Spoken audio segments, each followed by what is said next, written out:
A day in 1920s America, how ordinary families really lived 100 years ago. Chapter 1, Before the Sun Rises. The year is 1923. Somewhere in the heartland of America. In a small town surrounded by fields and forests. A family begins their day long before the sun touches the horizon. The mother is the first to rise. Her feet touch the cold wooden floor. As she wraps a shawl around her shoulders, she moves quietly through the dark house, making her way to the kitchen where the coal stove waits. She opens the stove door, places fresh coal inside, and strikes a match. The flame catches slowly. Within minutes, warmth begins to spread through the small kitchen. This is how every morning begins, with fire, with effort, with purpose. There is no electric kettle, no microwave, no coffee machine. Everything is done by hand. Water is heated on the stove. Bread is baked from scratch every single morning. The smell of fresh dough fills the house like a warm embrace. Father wakes next. He splashes cold water on his face from a ceramic basin near the window. He dresses in his work clothes, sturdy trousers, suspenders, a worn cotton shirt. He sits at the kitchen table and opens the newspaper. That was delivered yesterday evening. The news speaks of prohibition, jazz music in the cities, and new automobiles appearing on the roads. But here, in this small town, life moves at its own pace. Slower, quieter, more connected to the earth. Chapter 2, The Children Wake. Two children sleep in the back bedroom. The older boy is 12, the girl is 9. Mother knocks gently on their door at 5:30. They have chores before school, and school begins at 7. The boy's job is to fetch water from the well in the yard. He pulls on his boots and steps outside into the cold morning air. The sky is still dark purple, dotted with fading stars.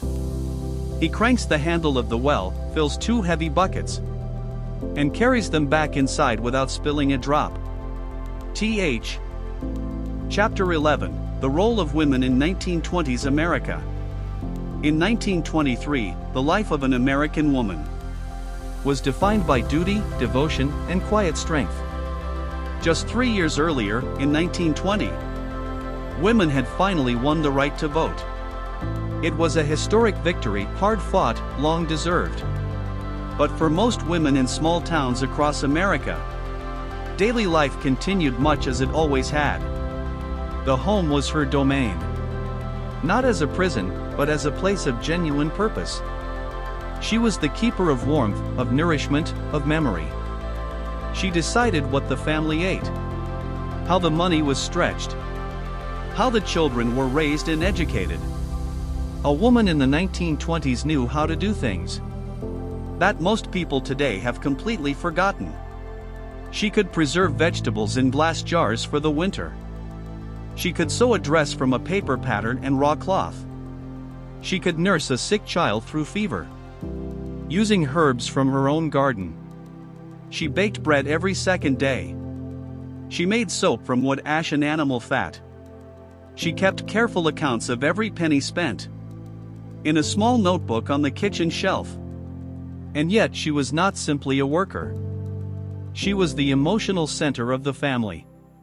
She remembered every birthday, every anniversary. She wrote letters to distant relatives in careful, beautiful handwriting. She taught her children their prayers, their manners, and their values. In the cities, things were beginning to change. Young women in New York and Chicago were cutting their hair short, wearing shorter skirts, dancing the Charleston in jazz clubs.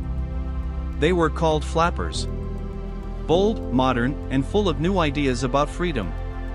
But in the small towns, change came more slowly. Most women still wore their hair long, still dressed modestly, still centered their lives around family and community. They watched the changes in the cities with a mixture of curiosity and caution. Chapter 12, Children and Education. For children growing up in 1920s America, education was taken seriously. The sun is setting over that small American town of 1923. Oil lamps flicker in kitchen windows.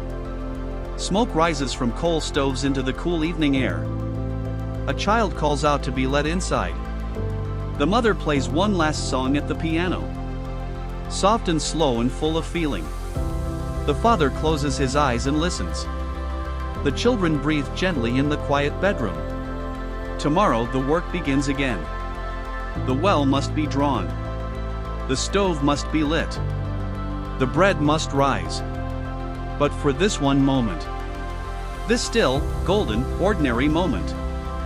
Everything is exactly as it should be. A family together. A home full of warmth. A life built with hands and heart. We still need the same things they needed.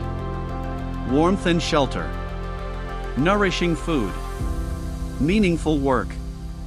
People who know us and love us. The technology has changed. But the human heart has not. This is enough. It has always been enough. Good night, 1923. Thank you for showing us the way.